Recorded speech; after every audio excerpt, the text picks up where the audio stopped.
and then I'd be like, where the hell am I? I'd Oh, be like wow. under a Jeep Wrangler getting pulled out. Then I'd see another white flash, and then I'd be on grass next to a fence. And as I'm like gathering, like, where am I? Like another shot would come. And so I ended up grabbing onto the belt buckle, and I put my head, to cover it up. His friends like ripped me off, like they pulled us apart, and my finger stayed in his belt buckle. How the heck did you lose a finger in a fight?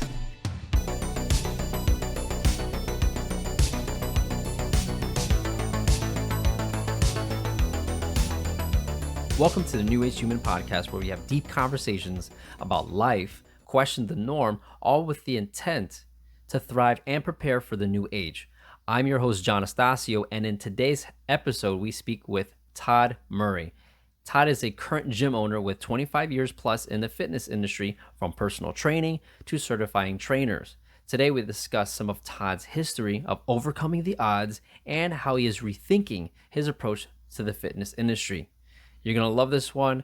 Let's go. So you said, I was asking you about the sea salt lamp in the back, and you said you wanted to build an office for your wife out of sea salt bricks? So they have them in blocks, and I wanted to, and it still very well may do this. I think that they're 10-inch blocks. Just stack them up and actually build an office with the lights behind the blocks, and it'll just kind of have that warm, glow to it. And like I was saying before, I don't know about, she talks about the negative ions and yada, yada, yada. Right. I don't know about that, especially at the level of just having one or two, per room. Again, I don't know. I haven't researched. I haven't looked into it. Right. That seems a little bit like hooey, or maybe a placebo effect. If they do find that it lowers blood pressure, helps circulation, whatever the case, whatever they're saying it does. I don't know. But I do like the that orangey warm fire glow. That's relaxing, right? Yeah, it's just really nice. There was an old show back in the 80s that I really loved. It was called Amazing Stories, and they only had maybe 2 seasons, like 86. But they started with these these cavemen around a fire, and for some reason that image always stood out. Just the warm glow of a fire and how it reflect, bounce off of people's face, and just I don't know. It's just a nice warm feeling I always liked, and so with that, it has that same kind of feel. But so for her, I was looking to build an office where she would just go into her little cave, salt cave. They have those. Mm-hmm.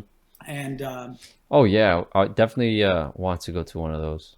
Yeah, I have not spent a lot of time. I've walked into a couple, but I would like to actually delve a little bit deeper into some of that stuff, the therapy, like the deprivation, the salt tanks, or the float tanks. That's got to be freaky, though. Say again? That's got to be freaky, though, no? You know what? One of the things I'll say is definitely do not shave before you get in there. Shave your self legs. I shaved my genital. I wanted to be as clean as possible. You shower before you get in, but the first time that I went, I shaved with a razor, and oh my god, getting in there, it was shocking. And I should have known it's salt, but I won't do. I remembered, and I always spread that word, so that no one else has to go through the hell of that.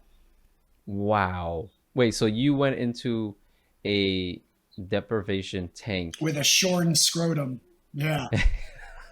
So the point of the deprivation tank is to be at peace and to kind of get into your mind and silence the outside senses, so that you can just focus on what comes into the head, and you're there just burning. And just trying. No. I sat down and I went, oh my God. And then I said, you can handle this. and I started to like break into a sweat like from the pain. So I got up and I rinsed off again. And then I just stood outside of it, with the clock ticking, you get X amount of time. Yeah. And I was standing outside the door staring at it, pumping myself up to get back in. I got back in again. It was equally as horrific, and jumped back out, rinsed myself off, and called it a day. That's Went back insane. next time, Harry. Well, did you get anything from it? And what was the reason for doing it? Was it like a health thing, a mental thing? Yeah, to feel it out. When you take Epsom salt baths, how great that is for you. But beyond that, as far as more of a mental or emotional therapy, I wanted to see what that downtime would be like without any external stimuli. What would it be like without a phone? What would it be like without expecting to hear something, even the birds? So just going into that state, and I figured, I'll meditate. But really, when I got in, it was just interesting. I first was bouncing around. I was surprised at how buoyant I was. And I was just kind of floating around for a little bit, like playing almost. And it was a little bit difficult sitting there still and just being silent. And then towards the end, I started getting it. And I was not tired. I would like to preface it with that. If you're tired, you very well could fall asleep if you're not freaked out about drowning. I mean, it's only about a foot deep. But still that feeling, it's there. Oh yeah, I probably would have that thought in my head just because. Who's going to come and get you? You're in the isolation tank. You know what I mean? They're going to fish you out 45 minutes later. Fish you out.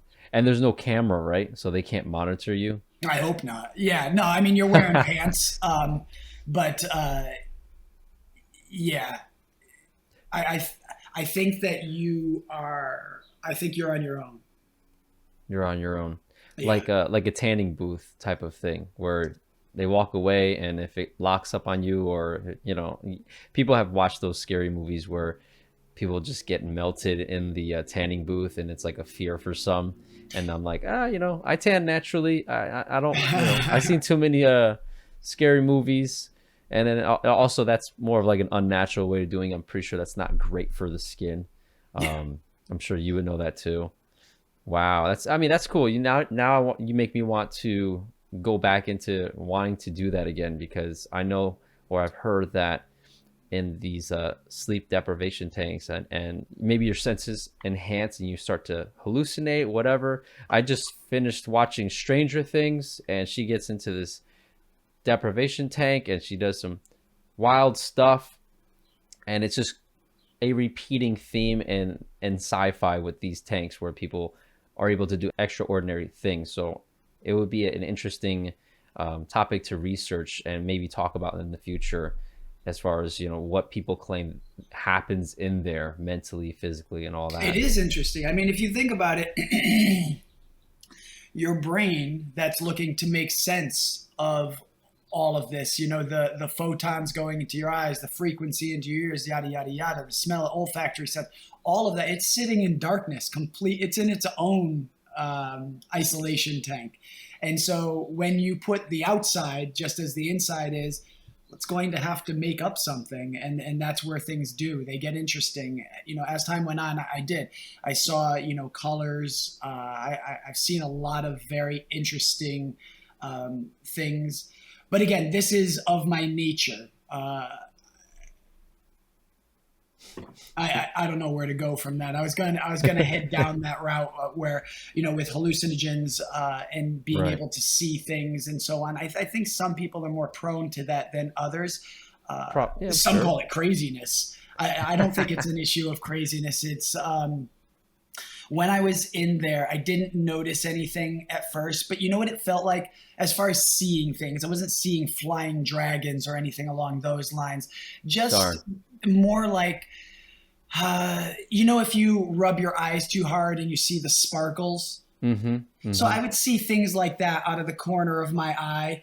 but I hadn't rubbed my eyes. So, you know, little things like that, or you would see something that might look like a bubble floating away. And now everybody's experiences are different. A bubble floating away from Yeah, just you? little things. I mean, I'm just, those are not even exact. Actually, the pushing on the eyes and the sparkle, that was something. But as far as like seeing things, it's been different each time. And it hasn't been some like crazy, like trippy experience in that sense.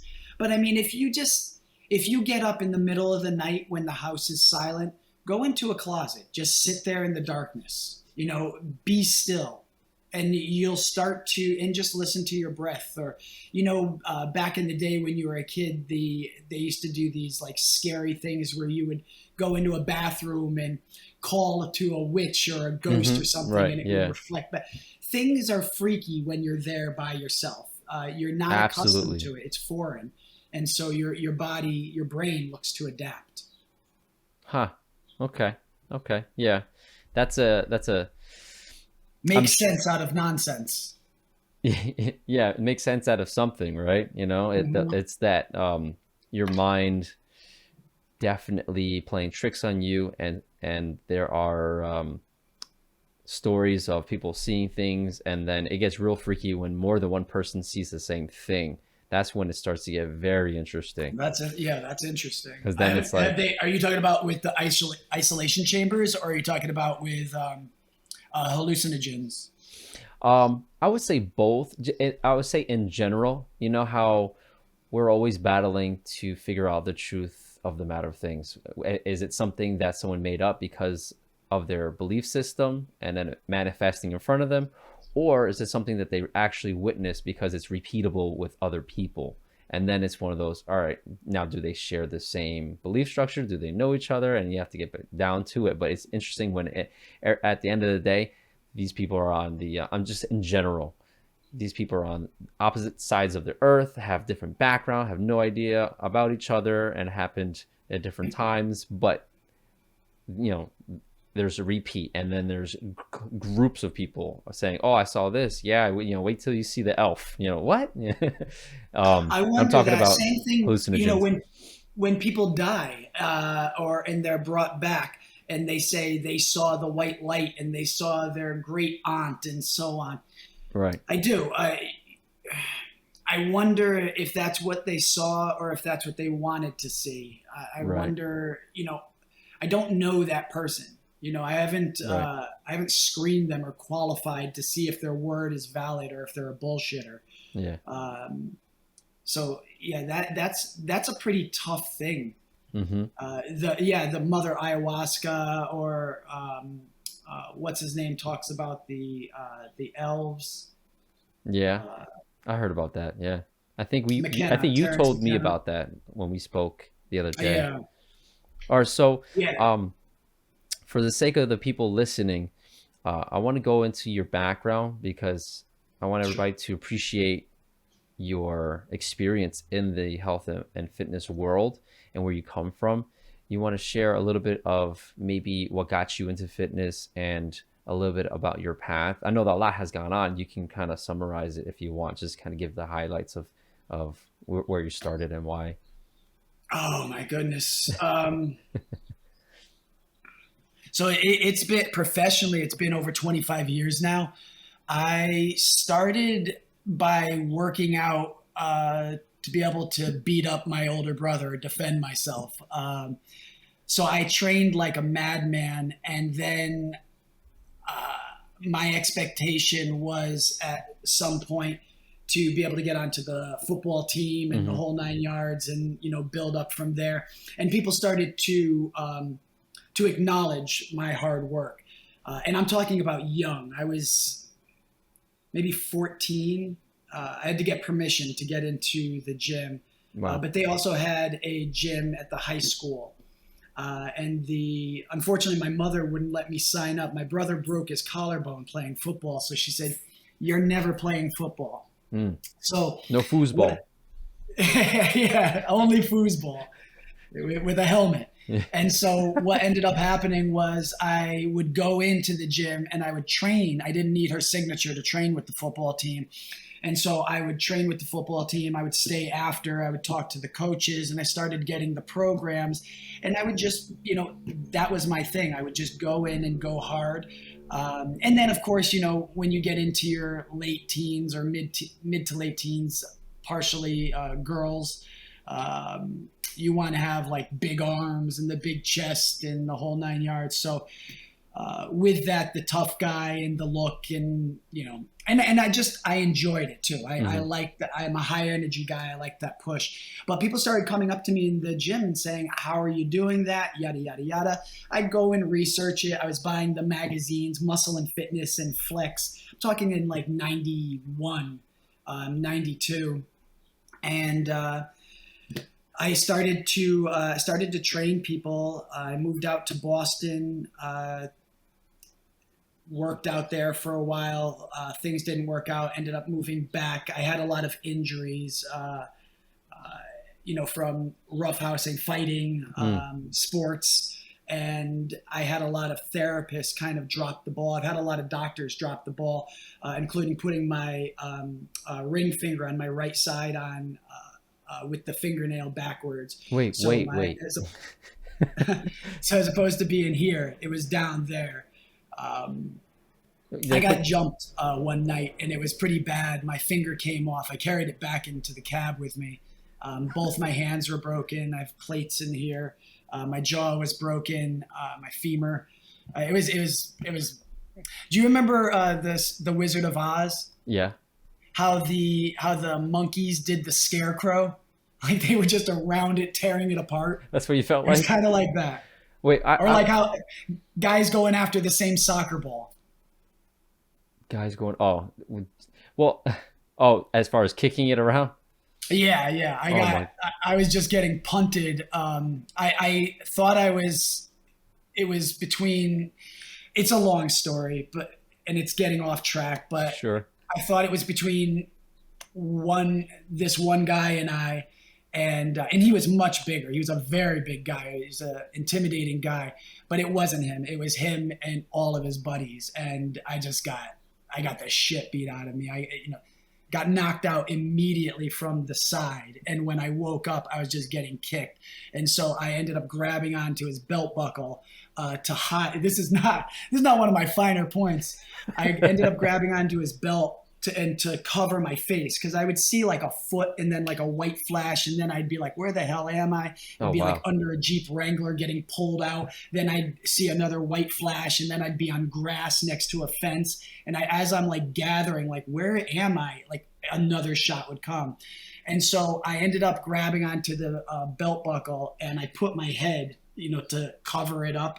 It like pressed up against his like thighs, and his friends like ripped me off. Like they pulled us apart, and my finger stayed in his belt buckle. How the heck did you lose a finger in a fight? It didn't come all the way off. The bone did come out, but I carried. Yeah, it stayed in this hand. But and you want to hear something crazier? I had never done this before. I had taken 2 pills of ecstasy, and I had never done it before or after. But when I went to the hospital, they're like, yeah, we're not going to give you anything because of the drugs you're on. So I just had to sit there on the feel-good drug, grooving on my jaw, my femur, my both hands, my finger. Like, oh my God. What an experience, a character builder. Yeah, I forget how many stories you must have of just insane, let's call them character building experiences that are just insane. and so you said that when the doctor tried to fix your finger, your nail was facing the wrong way, like he pulled when they put it on, the fingernail was on the same side as my palm. How do you mess that up? Right. And so I brought it up. I said, hey, last I checked, is my finger supposed to be on wrong? And they said, yeah, don't worry about it. It'll spin around on its own. It will. And I said, Yeah, and so I waited. I was like, all right, you're the doctor. And mind you, I was like 19 at this point, 18, 19. And so, yeah, it didn't. And so I went back out, had to have another surgery. This is at Beth Israel Hospital in Boston. And they put the cast on too tight. And I came back to Monroe in Connecticut. And I noticed that my hand was, not feeling right. Like it hurt all the time, anyways. Right. But it started. So I was looking at it, and it started. I noticed that it was discolored. It was very pale, and so they put the cast on a little bit too tight. And so I went to St. Vincent's in Bridgeport, and they cut these like stress lines in it to allow it to flex. But I guess they cut it too deep, and in the middle of the night my cast broke, and it broke my finger worse. And so I ended up having to go back to the hospital, and they redid it properly. But yeah, it was a so with that and several other scenarios, I ended up really talking to the doctors and spending time with the physical therapists, and questioning, why did this happen? How could you tell me these things? You wear a white jacket. Doesn't that mean you're God? All of you? Right. And that was my mentality back then. I just figured like they can't mess up like this. Right. Somebody would say something. Somebody would do something. And so I realized how bad it was. I did try to sue the hospital. And what ended up happening was we ultimately would have had to get peers to testify against these doctors, which was not going to happen. And so, yeah, I was a kid I was a bouncer and a bartender out there, and going to school. And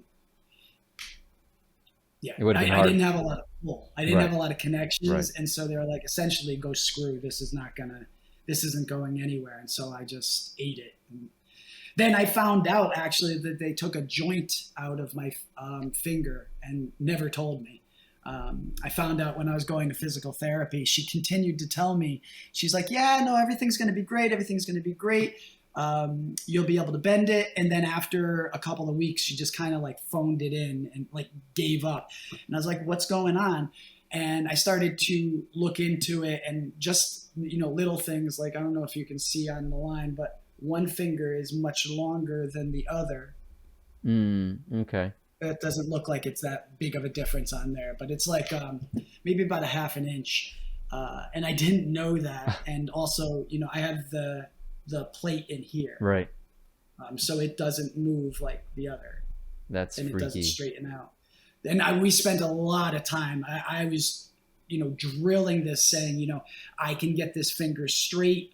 It's just scar tissue and so on. And I could, but the amount of effort, it just kept going back to this. And so this is kind of where it resides. That's insane. Well, so I remember when we were talking before, you mentioned that you started to train and certify people for certifications to be personal trainers, and you were working with, you don't have to mention the companies, but you were working with several different companies to certify people.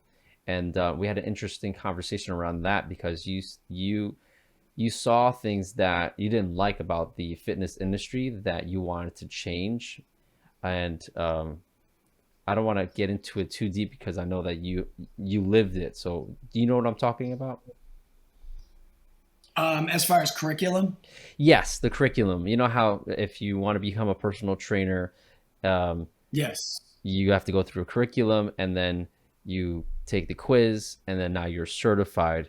And you mentioned that the curriculums are outdated and the industry is not evolving fast enough. And if that's the case, can you share your thoughts on what's outdated, or not specifics, but maybe in general, like what needs to change, and your thoughts on, where we can go with that? I think what's being done is the same thing that's done in most industries is you take something that's simple, you make it complex, and then you market it to people who don't understand the complexity of it. We're teaching people how to live naturally. Think about how messed up that is. Naturally, shouldn't you know how to do that? Naturally. Let me teach you functional training because you don't know how to functionally move on your own. Really, that's more what I talk about now, is people getting to know their bodies, not talking about sets and reps, really getting a feel and connecting again. But as far as the curriculum and the schools and the certifications are concerned, in fact, I have someone shadowing at my gym right now. And she was talking about the information that they are providing. A lot of it is superfluous. It's nonsense. You're learning stuff that you don't need to know, you're never going to use, but you've got to memorize it for this test. And some of it is just flat out incorrect and has been proven so. And this was this is where I had an issue where I wouldn't teach the students information that I knew was incorrect, or even as time went on, things that I thought were going to be useless. I'd say, here's what you're going to learn for the test. Here's what I've encountered. Here's what I think, what I've seen has led people to be successful over the past, 2 decades or now quarter century. So with that, it comes down to, you look into a lot of the clubs and they're not about health and fitness. Some of them are real estate companies. This is something they do on the side. The bottom line is profit, not your health. But the people come in believing. Some of these people are sent in by their doctors saying, hey, you've got to get in there if you want to live. And so these people see health, fitness on the door. Mm-hmm. They go in believing that is the priority, and it is not. And this is across the board in every industry. That's kind of the game. But it was hard for me because this is not about, cashing in. There are other businesses where you could make a lot more money. This is about the passion of helping people. And that's what I was saying, earlier. I had low self-worth. I wanted to beat my brother up. I wanted to be this tough guy and so on. And then as people started to approach me, I said, wow, I can help people. And that's really where it stemmed from. That's why my education is not for a certificate to get a job through somebody else. It's to help anybody and everybody. Of course, you cannot be that, skeleton key for everybody. And I learned that a long time ago, the hard way, that I cannot be a specialist in every field. And so what I did was I started to educate myself as to what, in areas that I'm passionate in. And that takes you a lot further. When in my downtime, this is the stuff that I read about, but you're able to find people that don't ask why beyond their studies, people that just parrot. Mm-hmm. These people are not innovators, and these people are not problem solvers. And you will hit walls, and you will think that it's your fault.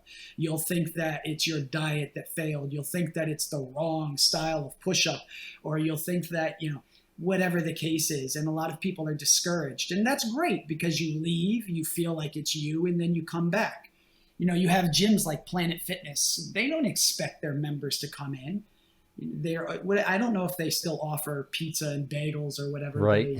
And Tootsie Rolls at the front desk. I mean, that's insanity. It has nothing to do with health and fitness. It's cashing in on people's guilt.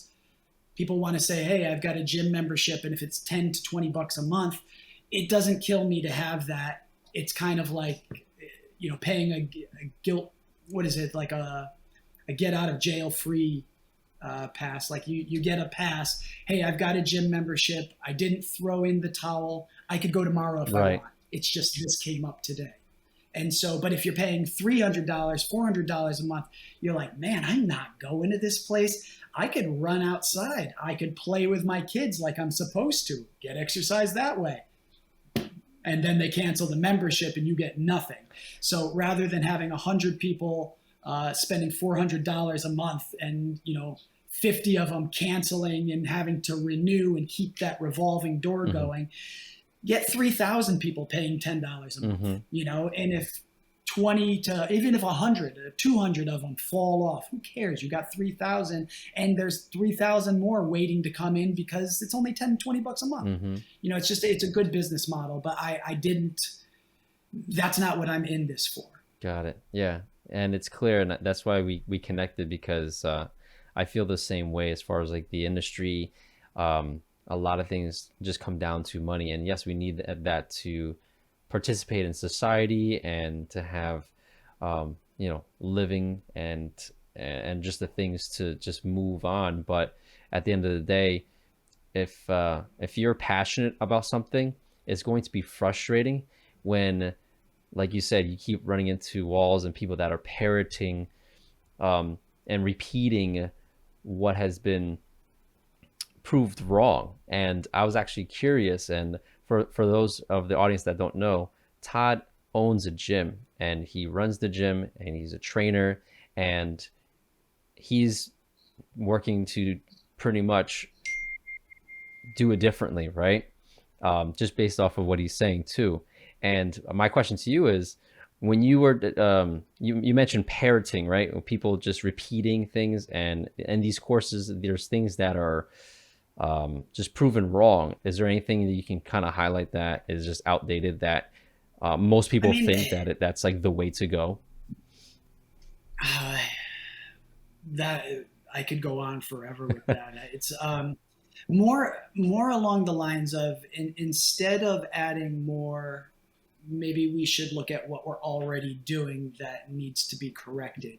A lot of time you see people fishing. It's again, it's our culture. Mm-hmm. What is the quick fix? What is the fast pass? To where I want to get. I think that reverse engineering, I think getting back to the basics is very important. I'm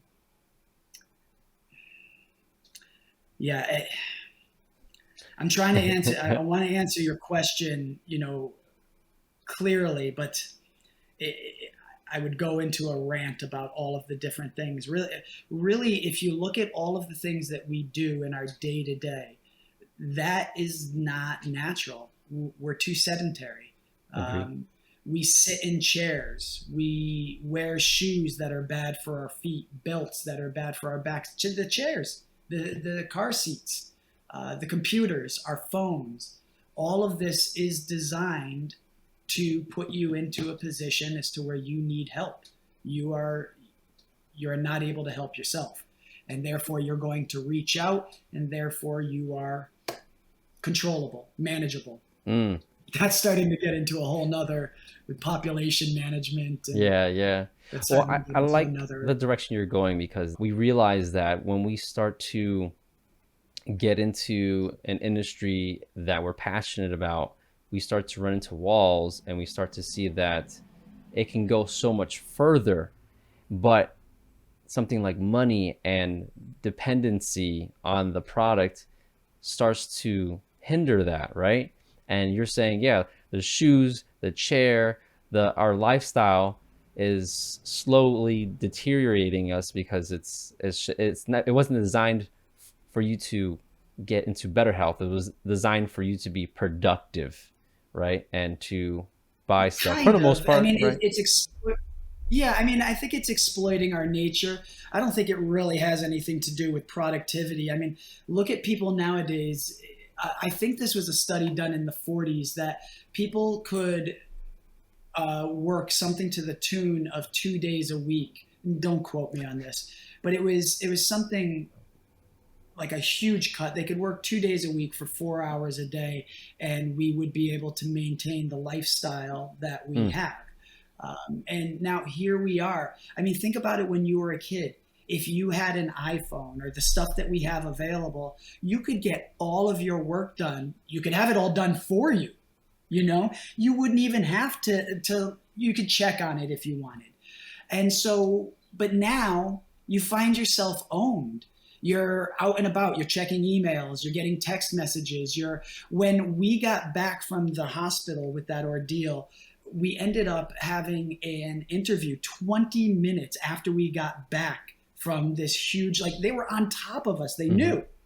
And so I don't think this is about productivity or efficiency. I think it's about sorting people, and oh my goodness, and it gets crazy. Hey, but if you want, it's always been about. We can go there if you want.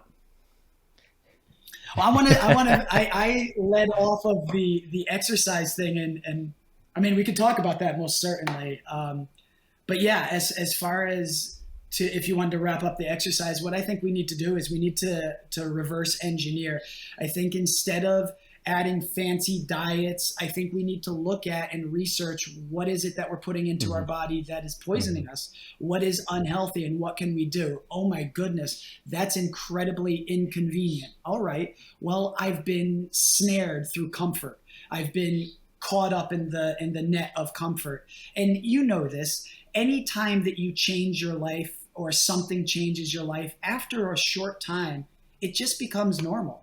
Your life is normal to you. It's extreme for me, vice versa.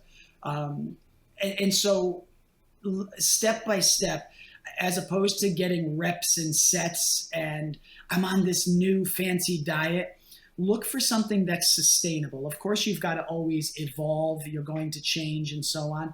But by sustainability, I mean, get to know your body. Instead of counting to 10, or instead of doing sets for a minute, go based on how you feel. See how your muscles feel. See how the rate of breathing. Assess as you go through. And exercise should never be mindless. And so things like that. That's actually what I promote. I teach all of my clients to get to know their bodies, because they may have days where they have bad sleep. And you don't push it as hard as the day before. You don't let your ego get involved. You listen to your body. And the same thing as far as diet, as far as like intermittent fasting, as far as, putting sugar into your body. If I take a couple of days off where I'm fasting, the next time that sugar touches my lips, it's shocking, like how strong it is. And you cut back. Or with alcohol, when you were younger, the first time you drink alcohol, you're not like, oh my God, this is heaven. You're like, this is bullshit. But then you recognize the benefits of the buzz and you're like, I could deal with it. This is my favorite poison. Let me buy a shirt and sing songs about it. You know what I mean? Like and then you wonder why your body's going to shit after 40 years of, it's not because you're getting old. People have been poisoning themselves for years and years and not recognizing it. The same thing with, the fancy labels and the whole thing. And we even know it's not even about shopping on the outside of the supermarket. It's like, stay the hell out of the supermarket nowadays. And maybe it always was. I don't, going back into the 1600s, people thought the whiter the bread was, the better. It was poisoning them. So I don't think anything is new. Same thing we started to talk about, and I'm sorry to jump around, but, with the parents versus the state with vaccinations.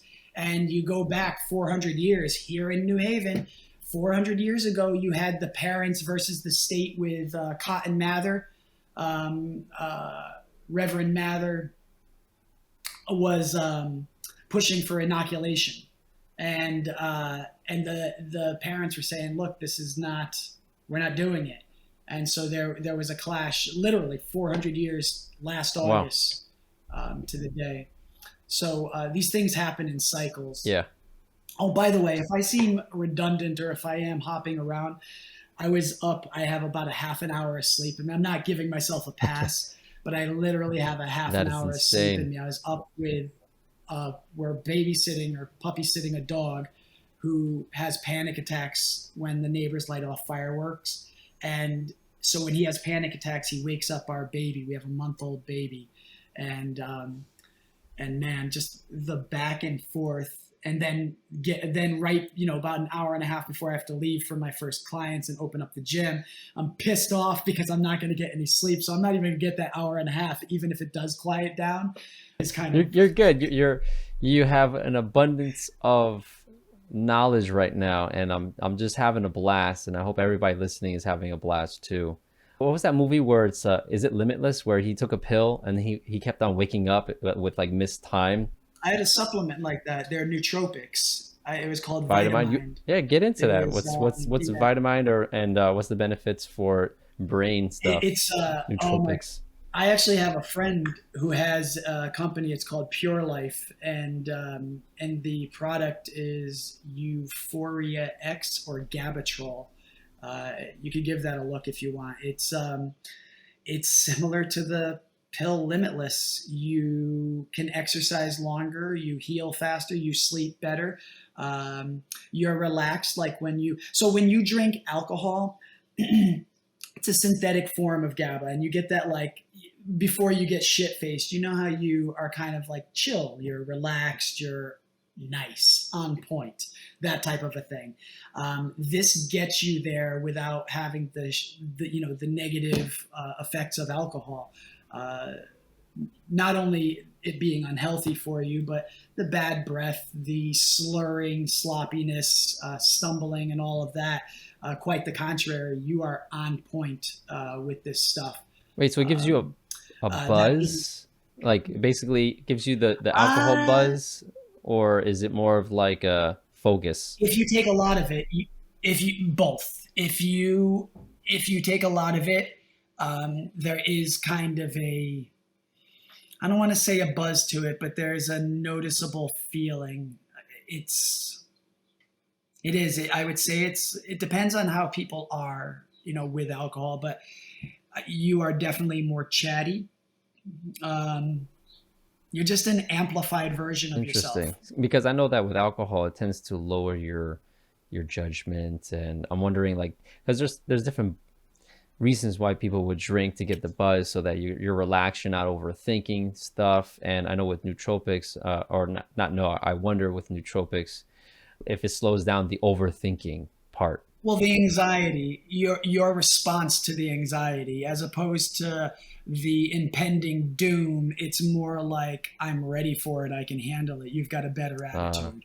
Um, I'm not a long distance runner. I ran the first time that I took it. A friend gave it to me and gave me oh too no. much. And so if you take too much, it will seem like you had a bit too much broccoli. You may be gassy. Yeah, but also uh, just so I'm not a long distance runner. I ran from Monroe to Bridgeport to the How water. how many miles do you think that So is? I have no idea. It was where the big Y in Monroe is on Route 111, right all the way down to into So would you say Bridgeport that's on more than 111. 10, 20 miles? Not 20 miles. Maybe like I 10, don't know. 15. I really don't know. So the thing is that it happened at 1 in the morning. Oh I my had been God. up, and I drank it with orange juice. And he said, "This is going to help you sleep." And I said, "Awesome." And it did after, but when I took it, I just started to feel, I started talking and talking and got so amped up. And I was like, you know what? I'll bet you I could I felt like I could just run fast. And when I started going, I was stunned that my legs were not burning out. I just kept pace. And it was like I was on a ride. That's It interesting. was shocking. And I wasn't messed up the day after or anything like that. My feet were, I had some blisters on my feet, but nothing crazy. Like my legs weren't beat That's up or interesting. anything. Yeah. I'm always I mean, for someone who doesn't run, people that are runners, that's no Yeah, problem. well, that's nuts because you're saying that you don't do long distance, and then you did long distance, and for someone that doesn't do long distance, you're gonna get well fatigue, and you're gonna be sore the next day, and then you weren't sore. And do you think it shut something Right. off that should have been in motion to? Because I know people get sore for a reason, right? It's the recovery process. Did it speed up your recovery process as I forgot what you called it, but like as a side effect, so to speak? It most definitely did. It was like, I was saying I have little ones. You could burn them out as to where they are like dragging their feet, and give them 45 minutes to an hour and they're fresh again, and it's kind of like that. One of the things that I noticed on that run, again, with the focus, I was able to follow my breathing pattern so that I wasn't getting a cramp. I was able to focus on my stride. A lot of people, when I see them running down the road, even people that run a lot, what they do is they bounce. They're like a car going down the road with square wheels. Watch their heads. They go boom, boom, boom, boom, up and down. That is not an efficient way to run. You're bounding up. You're exploding up, and then you're having to decelerate on the way down. So either your muscles are handling that or your joints are handling that. Either which way, it's not a good long-term strategy to run like that. If you look at people who are not wearing incorrect footwear and not running on a pitched road, et cetera, they run very different. They run smoother. Their heads don't bounce up and down. They're not exploding through it. They are using their arms. A lot of people keep their arms to their side. They shrug their shoulders up and they just bounce down the road. That's something that, again, going back to the fitness angle, that's another thing you really want to focus on. Make sure that you can do the fundamentals. And then once you have the fundamentals, practice those. You should be able to climb. You should be able to crawl. You should be able to squat. You should be able to run. You should be able to swim. All of these things. If you do that, you can play. And if you can play, well, that means you have the world open in front of you.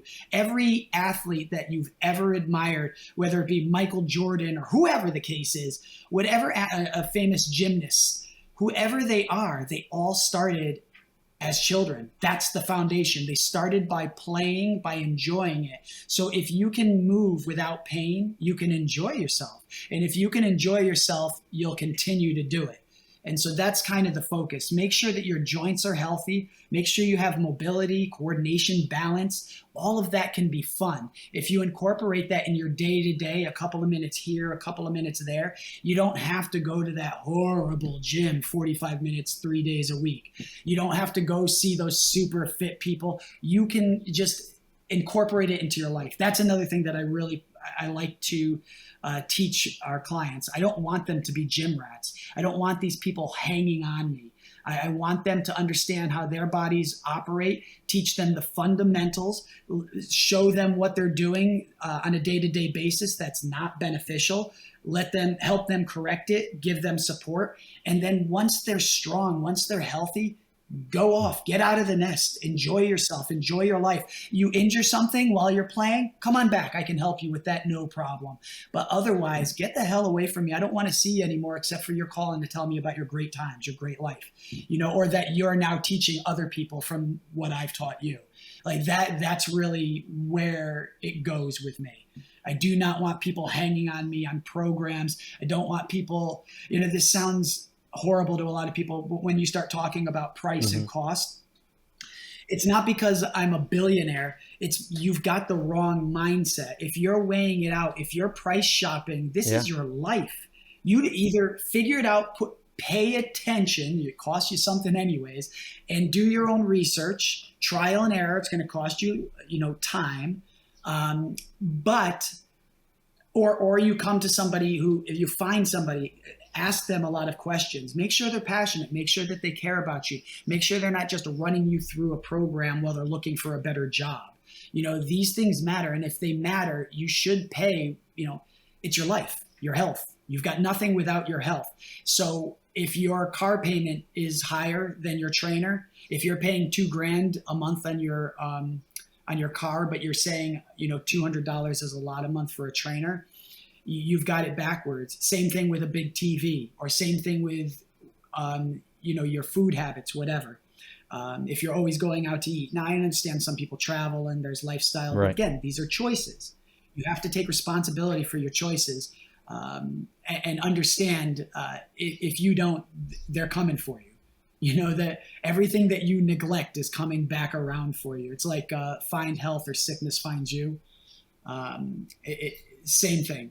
So Yeah, I agree. And it's interesting how you're saying, I don't want you to be dependent on me. And it's one of those, like, I think of chiropractors where you have to keep coming back to get popped and cracked and twisted and all that. And um, yeah. they're a piece of the puzzle. And they're a lot of them are they're very educated chiropractor. But here's the thing: if your muscles are weak or strained or out of alignment, you're going to be out of alignment. And if you're put back into alignment, well, as soon as you lay down or get back into the car, or maybe not as soon, but soon enough, Hmm. your habits, that's what needs to change. The chiropractor can help you, but it's your habits that you need to be aware of. It's Yeah. you need to be aware. That's a big thing. People need to be aware of themselves, what they're doing. I've had people with neck injuries, and it turns out that there was nothing I could do. I was at first I tried to relax the trap and scalenes and the whole, and then I was strengthening the lats, underneath, and going through all of this, and it wasn't working. And I was saying, what's wrong with me? How can I not fix this guy's neck problems? And it turned out that every night he would get into bed, he hated his wife, and he would sleep in this like fetal position with his shoulder tucked into his ear for, 8, 9 hours or however long he was in bed. And he would just have his teeth clenched, his fists clenched, and he'd be in this fetal position. And then he'd wake up the next day with this pulling, and I'd work with the guy, and my hour 3 days a week is doing nothing compared to the, what is he putting in 70 plus hours a week of doing that. So lifestyle does matter. You have to be aware. If you slump, if you're sitting at a computer all day and you find that you're dropping down or your neck is hunching forward, doing a couple of exercises at the gym, you've got to tip the scales. And that can come from just doing a couple of exercises here and there, or making something inconvenient for yourself. I actually parked the car on the other side of a fence. I walk out of my gym and I will not do grip training, strength training. It's not something I like to do. And so I found that was causing issues with my shoulders. And so what I did was I parked my car on the other side of a fence. Now I have to go over that fence every time. I've got to climb up and then lower myself over. And like it or not, now That's my pretty grip is cool. strong. And I like the idea of incorporating your fitness in your habits, knowing that you need to work that out. And like myself, you don't like grip workout. I hate running on a treadmill because you're not going anywhere. And you're just looking at, you're lucky if there's a display in front of you, right? So you can kind of pretend like you're going somewhere. How about just jogging in the woods, right? Way better, and Yeah. more mindful. Like to be mindless and just, yeah, picking a leg up, dropping it down in front of you, and letting the machine pull it back for you. Yeah, it's not. And on top of that, how cushion, what do they have? 30% shock absorbency. Then you've got your shoes, which are messing with your feet, and they're adding an inch of cushion. And the shoe is probably outdated, ruining your stride, ruining how you Yep. land. And then if you're on a treadmill, you start running fast, you tighten your shoe, which is going to squeeze the bones together, limiting the blood supply, and that increases the likelihood for plantar fasciitis, which you see a lot of.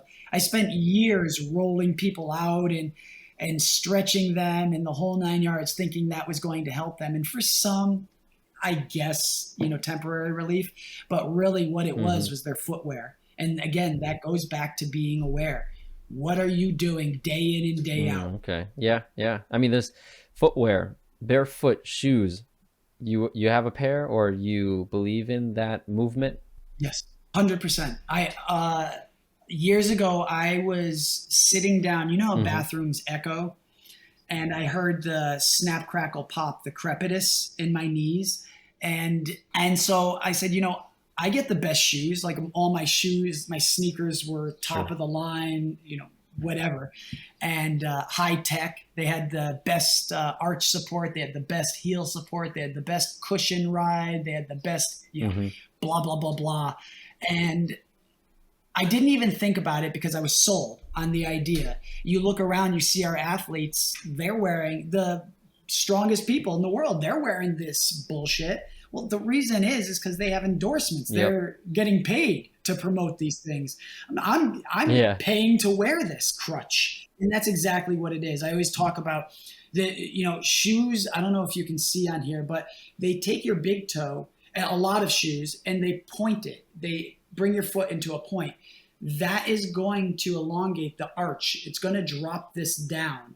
And if that drops down, that's going to create something called knee valgus. You're going to have pressure on the inside of the knee. It's going to mess with your hips. It's going to mess with your lower back. It goes right on up the chain.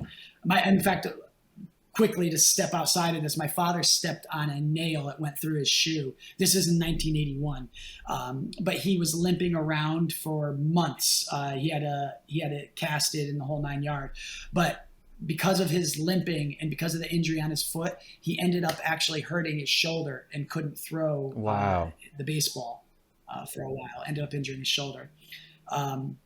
But anyways, as far as Jonathan, I might have told you this, as far as the shoes, when the arch collapses, what they did was they created arch support. They put the arch support in, but the arch support was a false, it wasn't natural. So really what it was doing was just pushing the heel over to the outside of the padding, which get into in a moment.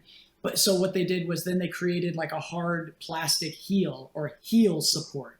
So now you have heel support, arch support, all to accommodate this unnatural point in the shoe. Then on top of that, to keep it all together, you've got to tie the laces tight. Otherwise, it's not going to work well for you. Then on top of that, they've got the heel thicker than the toe. So you're going to heel strike. That is not a natural way to walk. A lot of the shoes are designed to last you. If they're running shoes, they last, 3 to 5, depends on how many miles you put on them. But, they're supposed to last, so let's say 6 months. People keep them for, I've got shoes that are well older than my oldest kid. I've got like 10-year-old, 12 or 15-year-old sneakers. And I'm proud of them. So with that, and I don't wear them anymore. It's just, the bottom line is that these things cause issues. And what happens when you have issues with your shoes? Do they say that you need to strengthen your feet? You need to go around with what is naturally you were given? There was nothing wrong with your feet when you were born, aside from people who do have certain issues. That's another case. But what the problem is we put ourselves in these crutches or in these casts, and then our feet get weaker, and then it runs right up the leg. And the solution is what? Orthotics. And with the orthotics, those don't work anymore. We've got a new orthotic for you. And then we've got this for you. You've got to go see so-and-so, the chiropractor, for your back pain. All of these things, they just play off of each other. And no one wants to get down to the bottom line and say, look, man, throw out your shoes. Like, you need to start training your feet. You need to start moving around like how people are supposed to. You need to get off this idea that when you're done with your shitty job sitting all day, that you go home and sit again. Like, it's time for you to get up and move.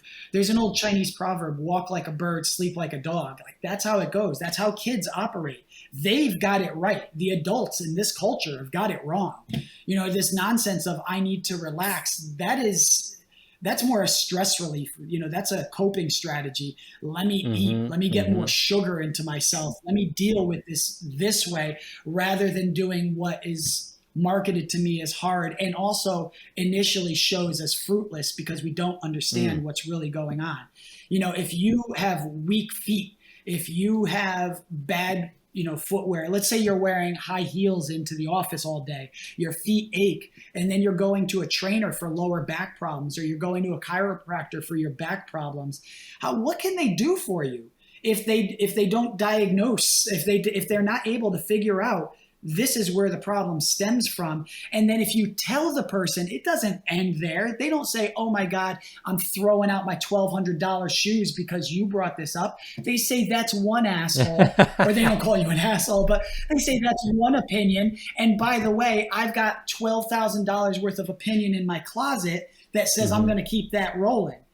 So and maybe I'll find some other person that will say it is your back, and there will always be someone out there that'll say, hey, take a pill, or let's try this out, or they will accommodate you, as opposed to telling you that you've got a long hard road in front of you because you had a long easy Yeah. road Yeah. before you. And I agree. It's that's the benefit of a personal trainer, or at least someone that that can help you identify the root cause. And it's research. You can go to a gym and pop open a YouTube video of how to do a back exercise because feel like you have a weak back, but it's your glutes or it's your horrible shoes and lifestyle, and you have no idea, and now you're going to hurt yourself. And that's where the value of all the research and understanding with your personal trainers. And then you got to find one that is not just giving you band-aids, is actually going to ask you questions, and someone that didn't just get their certification and they just want to get you big. Yeah. And how do you know? That's And hard. how do you know?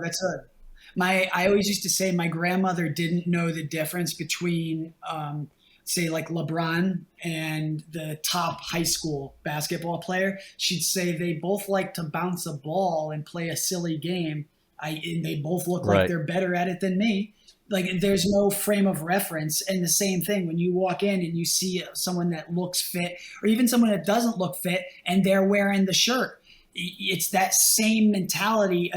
I don't want to get deep into it now, but this is where we're taught to respect Right. authority and positions, as opposed to qualifying the individual, as opposed to educating yourself and doing a little critical thinking, saying, let me weigh out what this person says versus what somebody else says that sounds like they know what they're talking about, and then taking steps from there.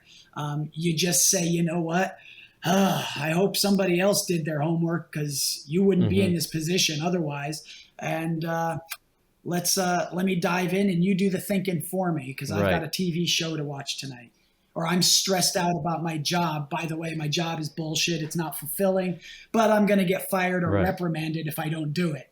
That is, we're so ass backwards on so many things. Our values, even the TV thing that we were talking about, when I was going into homes of these very wealthy people in Greenwich, I would go down their long driveway past their movie theater, which was separate. It looked like a mausoleum. Wait, so before you and get into it, what for the audience, what is the TV thing that you're referencing?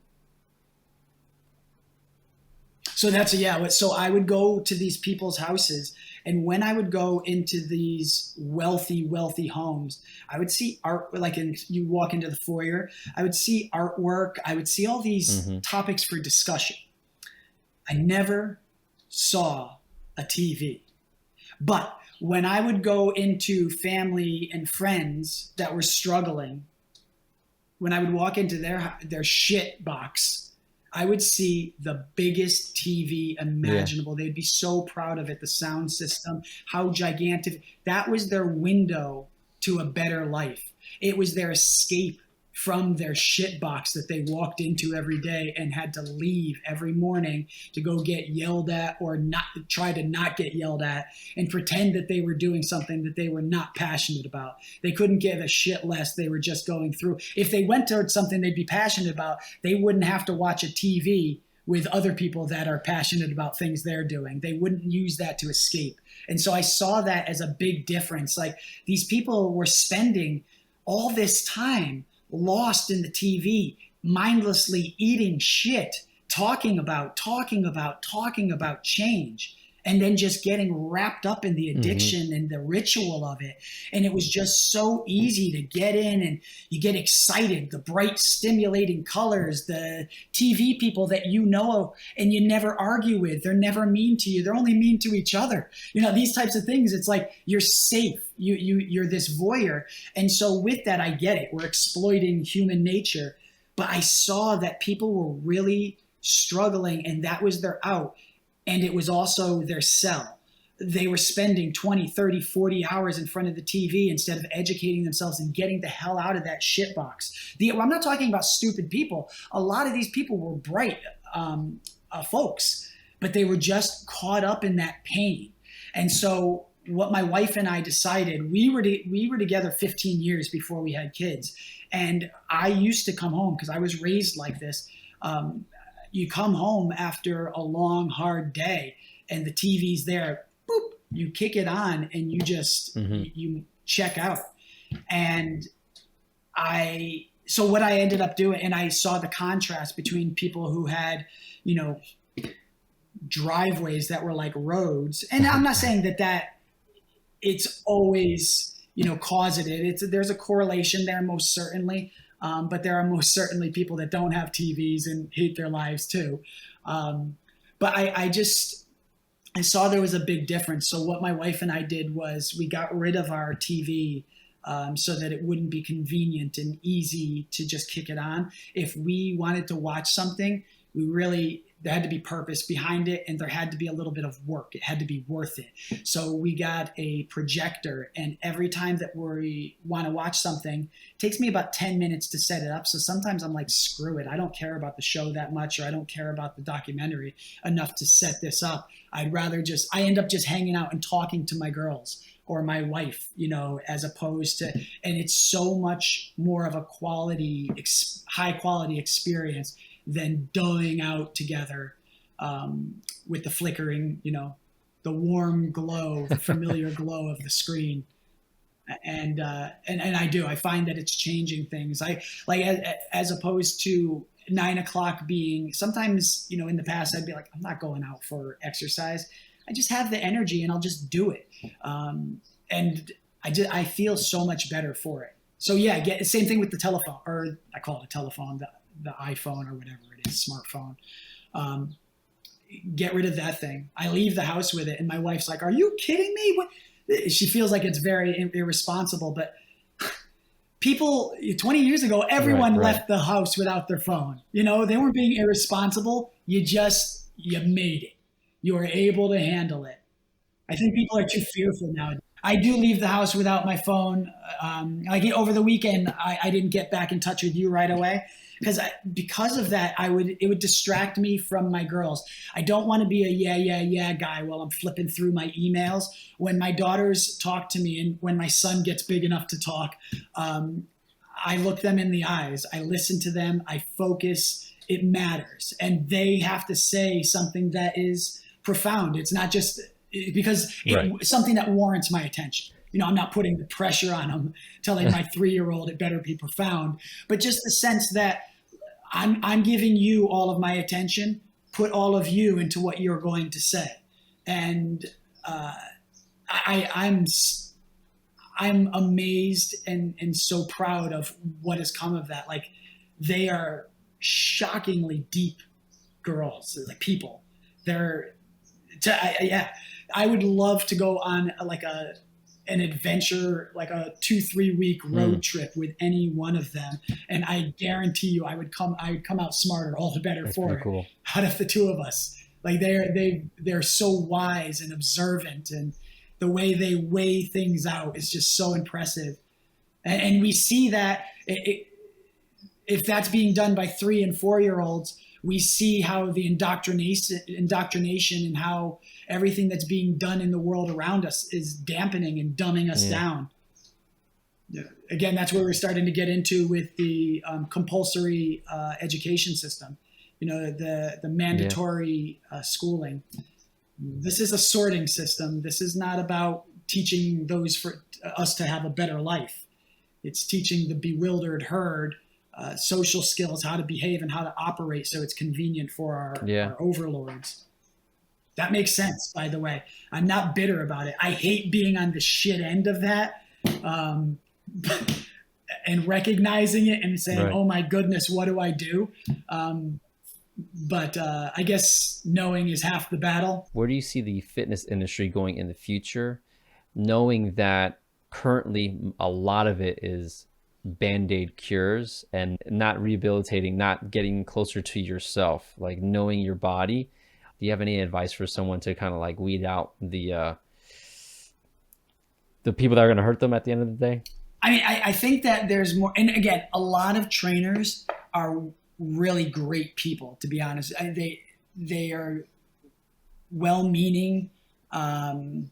you're going to find, across the board, you're going to find a lot more, like the 25-year-old male that likes to pump iron. He's like, I can do this for a living. Everyone asks me, and they're the muscle man, or everyone asks them, what creatine to take, and their family and so on. But as far as who to find and how to find them, I really have to think about that. I had worked on something a while ago. I think I was telling you, it's called The Trainer's Bible. And for 7 years, this started in 2003 to maybe 2002 to 2009, 2008, somewhere around there. I would ask the trainers what they learned, with their degrees in exercise science that they're using. What did they learn from their certifications that they're using? And what do you think could be omitted? And so I weighed that out, and I went hundreds of trainers. And I found a common theme that it's the mind. It's you have to make it enjoyable so that people continue doing it. The best ones are similar to those that, when you slip a dog medicine and the peanut butter type of thing, like you just make it a lot of fun, but you make sure that it's safe. It really is personal. It's an individual process. I guess go with a person that you feel like cares. And here's the thing that's tough. You may find someone that cares and just is not terribly knowledgeable. Right. You've got to, as with anything, you've got to put in to get out of it. You can't just hope that they're doing their best. Ask them questions. They'll know that you're doing your research. And if they're good, they're going to keep pace with you. And don't be afraid to flip through people, and, train with a couple different trainers. Almost like a dating scene, or it's a new else, relationship, a doctor, right? A chef. It's a new relationship, right? Say again? It most certainly is. And the closer you are with this person, you're trusting them with a lot. They should know the responsibility that they're taking on is to change your life. That's what this is about. As far as your initial question, where is the fitness industry going and people becoming more aware? I don't know. If you look, I'm not on any social media. I've never been on Instagram or Twitter or any of that stuff, or even, Facebook, really. I did a short thing when they shut the gym down for the pandemic for the first week or two. But ultimately, I wouldn't say people are getting sharper. I would say that people are getting lost in TikTok videos now and whatever influencer, and that's going to go out of style, and then something else will come in. There's always going to be a select few that are looking to really know, and they will find their way. And there's going to be a majority that's just looking for that quick fix. They are not deep. They're looking to just look like those who did the work, who did do the studying. And it makes sense, expediting the process so that they could keep doing what they love and tear up their life from the root, to do something else where they could get it quick and easier. I don't see things changing as far as money being the driving force behind certifications and diplomas. There's a movie called Wall-E. Yes, I reference that a lot. You see, those. That's kind of, yeah. I think that although, depending on how you feel about the economy and where things are going right now, this industry could be seen as a luxury and suffer right now. But as far as the long term is concerned, people getting back on the horse and training with quality trainers, you do need feedback. There's a difference between exercising with someone on a YouTube video. It's the same as with a magazine. Those workouts are designed generally for millions of people reading or watching it. This is not for you. It's like buying a pair of jeans. Well, are those jeans for me? Are those shoes for me? Yes, they're for you. It's one size fits all. That means it's not for me. It's for everybody. And that goes with a lot of these cookie cutter workouts. So you have to take that into account. And like my grandmother, if you don't know the difference between a good trainer, a good mechanic, a good chef, you're vulnerable. And so recognize that in I like going that. into the That's good situation. advice. First, know where you're at. Well, I appreciate your time. We went through a lot of different subjects. It's very exciting to hear the different stories and the different thoughts that you have on just the industry. I learned a lot today myself. That's pretty cool. Like, just there's a lot. There's a lot going on. Hopefully I could be a little bit more clear and to the point and not hop around. Again, when I get a little bit better sleep, but I've been saying that for years. It's a habit. It's a bad habit. If it weren't this, it would be something else I've allowed to get in my way. I really do need to get back on track and respect sleep. Yeah, that was something that I didn't respect for a while. And it's amazing how much your brain depends on sleep and how much it lowers your anxiety and Oh my stress. God. Your cognitive abilities, yeah, through the roof. Yeah. Uh, as opposed to, again, here I'm on the verge. Like I feel my mouth is dry, and I'm on like the verge of like stuttering, wondering if I repeated something or if I'm being redundant. If I a few of the subjects, like as far as the schooling and the government, and so I really want to get into that, and even how it ties into why all of these things. Why are we not able to get down to the bottom of things? I love tying all that together, but Yeah. I don't think that today's my day to do that Oh yeah, with you. no, we definitely need to do that. We definitely need to do that for sure. Um, what I want to do is ask you if you want anything, if you want to share anything that you're working on with the audience, for those that are local to your area, your gym, any projects you're working on, any promotions, any discounts, and where people can find you if you want to, if you have a social media. I know you have a site. Um, You could contact me through email, Todd, Todd, at resultsplus.com, resultspluss. I I don't could know. throw it in the Go with notes and stuff, kind of like so people can look into it. Just, we can get that afterwards. No worries. Yeah. As far as what I'm working on, there's a few things. I have an app that actually where I program and you can speak with me back and forth. So it could be any time. Let's say you get up at 3 in the morning, you want to get your workout in. You shouldn't, unless that's something you habitually do. But you could do this anytime, anywhere, whether you're in a hotel, you're working in lunch break. I designed the workout specifically for you. If you have questions or if something hurts or whatever the case is, you can write to me and have the direct feedback. So I am building workouts in that app, and a couple of them being the basic eight things that you need to be able to do, such as I mentioned them earlier. Being able to squat, crawl, swim, climb, run. If you're not able to do these things, then we need to get you to the position as to where you can do them so that you can play, so that you can enjoy yourself, so that you can move without fear. And also a, a family workout routine where I want people to be able to use each other, or rather a family. So my wife is going to interact with me and provide resistance. Each one of our daughters and even our youngest son is going to provide some sort of resistance. And I have some products that I'm working on where you can actually have something over your shoulders and you can use different family members and squat with them safely. You can do certain presses where you would lengthen it and actually get presses in. So everyone is safe and comfortable. And I'll have not only the product or the equipment, but the workout routines that you can do with it. And I think that this is a solution to if you work, long hours or if you're away from your family.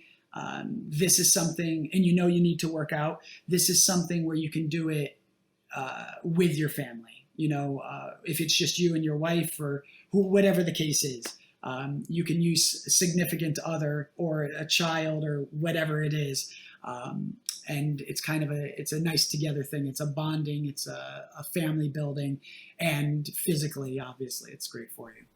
I love those workouts. I try to do that with my wife, Yeah. you know? And, You do? yeah, where you kind of lean on each other or you have to use each other's for balance. And I'm like, this is a communication thing. This is a teamwork thing. And it's a Yeah. workout thing. So it's really cool. You exercise brain muscles, awareness. You're working out multiple parts of the body. So I really like the direction you're going. So I can't wait for you to continue that and get to a place where you can start marketing it and having it up. And I would love to share that with the audience. I'm sure they would love to hear more about that because we're all pretty much on the same, wavelength of wanting to do things better, find a better way of doing stuff. So I love that. Yeah. Well, so can't wait to do the next podcast or the next interview with you so that we can go dive into those, those rabbit holes that you were talking about. So till next time, we'll chat again.